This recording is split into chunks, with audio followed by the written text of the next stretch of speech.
Hi there.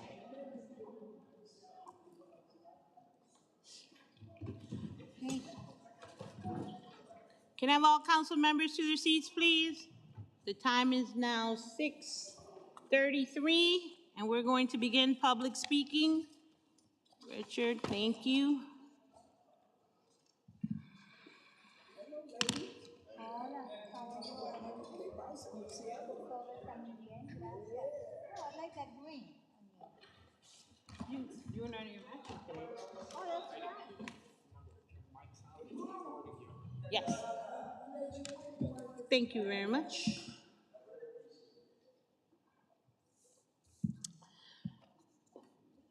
The time is now 6:34. We will begin the July 7th, 2025 City Council meeting, public speaking session. I'm going to wait for Madam Clerk to get the roll call sheet out so we can begin the roll call. Thank you.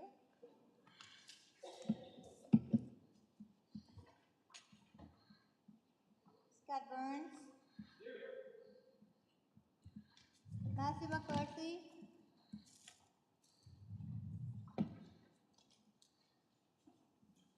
Jorge Cruz. Denise Salamoy. Dasha Spell. Rolanda Smith. Akim Boyd. Janet Herron. Michelle Lyons. Amy Mary Bishop Anisha. Mary McBride Lee. Richard Ortiz. Alfredo Castillo. Fred Hodges. Aida Nieves. Present. Maria Valle. Maria Pereira. Samuel Suleiman. Eneida Martinez. Ernest Newton. We have a quorum. Thank you very much, Madam Clerk. You're welcome. I just want to remind everyone today that your mics, when they are turned on, that we have gone YouTube Live for the day this time. So this is our first YouTube Live meeting. So we are being live streamed. If this is your first time speaking to the council, I'm just going to read the rules of public speaking. When signing up to persons shall identify the subject on which they will be speaking with the subject matter,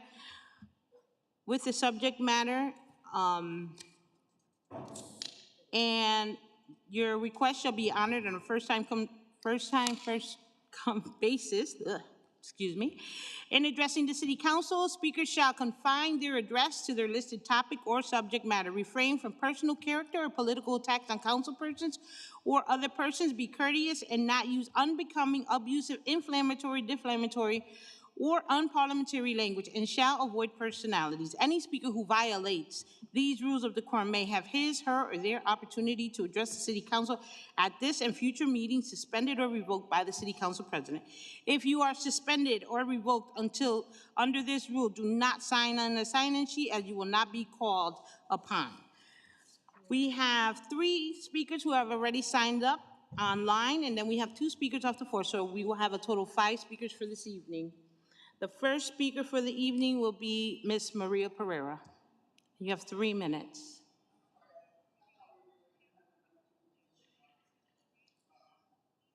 So you're not speaking. Okay. The next speaker will be Mr. Cecil Young. Mr. Young. Good evening. First of all, I want to again thank the council for hearing my concern, and I want to also thank Ernest Newton as well as Anita Martinez for what they did in terms of pushing forward the issue that I was concerned about. And special thanks to George Cruz for leading the charge to try to plant the seed in Ernest's heart and Anita's heart about the importance of looking out for those of them that have been fair and impartial to the city of Bridgeport for the last 60 years, as I have been. And again, I said, I really appreciate that, and I will never forget what you did that night in terms of acknowledging the fact that all I wanted was my day in court by my council members, by those of them who we elected to office, to see if whether or not my civil rights were violated. And as you see, I have given you information over the last 2 or 3 years pertaining to my unjust termination. I do a talk show every Wednesday called the Cecil Young Show. You will be on again this Wednesday at 8:30, and you will hear me playing tape recording messages from Dr. Evans as well as Jody Paul, showing that they basically lied on me. They framed me They conspired to violate my civil rights, and the state officials likewise covered it up. And you'll see all that evidence being displayed this coming Wednesday at 8:30. And again, as I said before, don't do me no favor. Don't look out for me. Again, be fair and impartial. You took an oath to be fair and impartial, and that's all I ask you to do. If you find that anything I said was out of line or anything I said that I could not back up, I said, by all means, send me away, and I'll be glad to go away and not come back again. But as far as I'm concerned, in America, I believe that we all have a right to hear our concerns. We all have a right to speak about our concerns, especially when you feel like you've been violated. So for the next 20 years, if it takes that for me to come down here to continue saying what I've been saying, I will do that.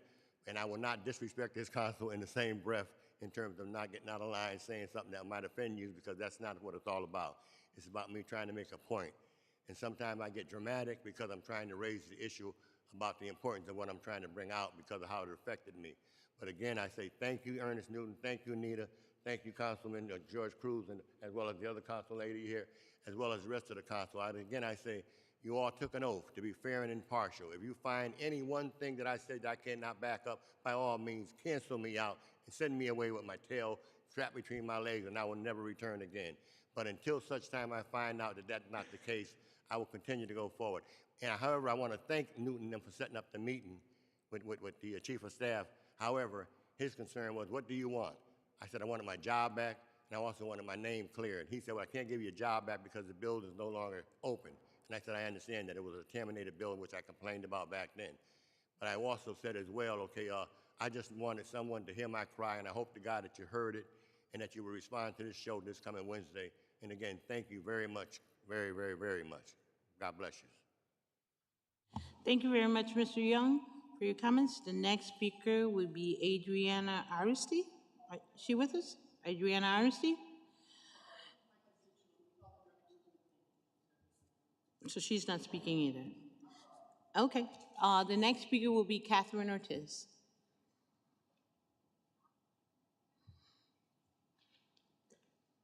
Good evening, everyone. My name is Catherine Ortiz, and I represent the Small Minority Business Office here in the city of Bridgeport. I'm inviting you all to attend our info session on home improvement rehab. It's a program here with the HCD department.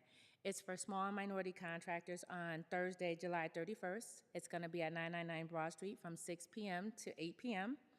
The purpose of this info session is to grow our book of business in the SMBE office as well as HCD department, as we need more contractors to be bidding on the jobs here in the city of Bridgeport.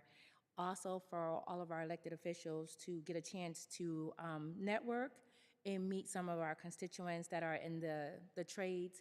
And that's why I want to speak tonight, to ask you to please join me on that night. Thank you. Thank you very much, Ms. Ortiz. The last speaker for the evening will be Mr. John Marshall-Lee. Mr. Marshall-Lee, you have the floor. Thank you. Did I hear you say that we're being televised tonight? Yes, you are, Mr. Lee. So I just want to let you know that when you're speaking and your mic is on, the camera will be on you. So the cameras go to the speaker's microphone. Thank you. You're welcome. You look really good John today. Marshall-Lee, 30 Beacon Street, Bridgeport, Connecticut. The weather locally was warm and bright, and the night skies were filled with the sights and sounds of fireworks. What were we celebrating this year as citizens on the 249th anniversary of a document signing listing more than 25 grievances against a tyrant leader across the Atlantic Ocean? Next year is the 250th anniversary. But what grievances in the coming months will be dealt with to respond to current tyranny in the executive offices of our nation?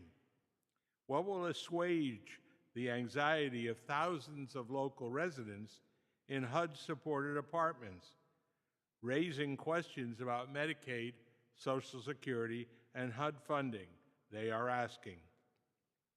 What will speed up court processes for situations facing Success Village owners and residents, where the heat and hot water issues have been settled, thank goodness, after court instruction, but the transfer of millions of dollars from property sales, rentals, insurance benefits, resident payments, and other funds escapes current accountability, perhaps to the tune of $9 million.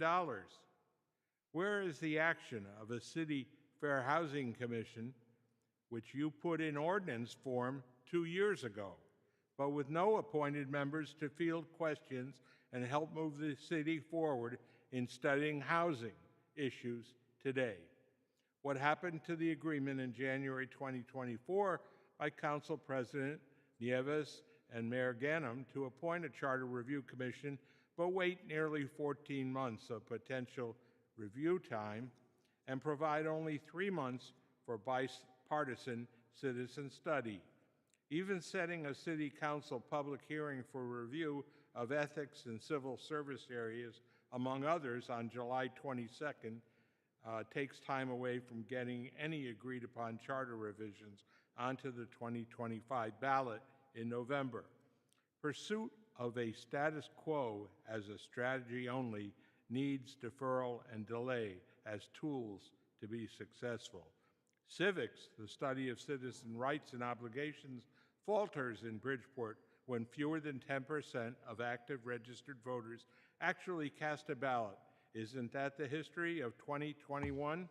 Are you holding any casual civics conversations in your district?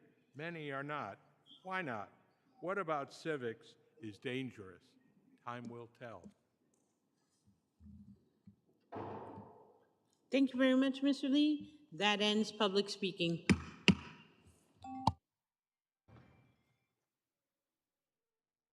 I'm going to call the council to a caucus really quickly. Just caucus really quickly in the back for those council members that are present. Thank you. We are going to caucus for 10 minutes.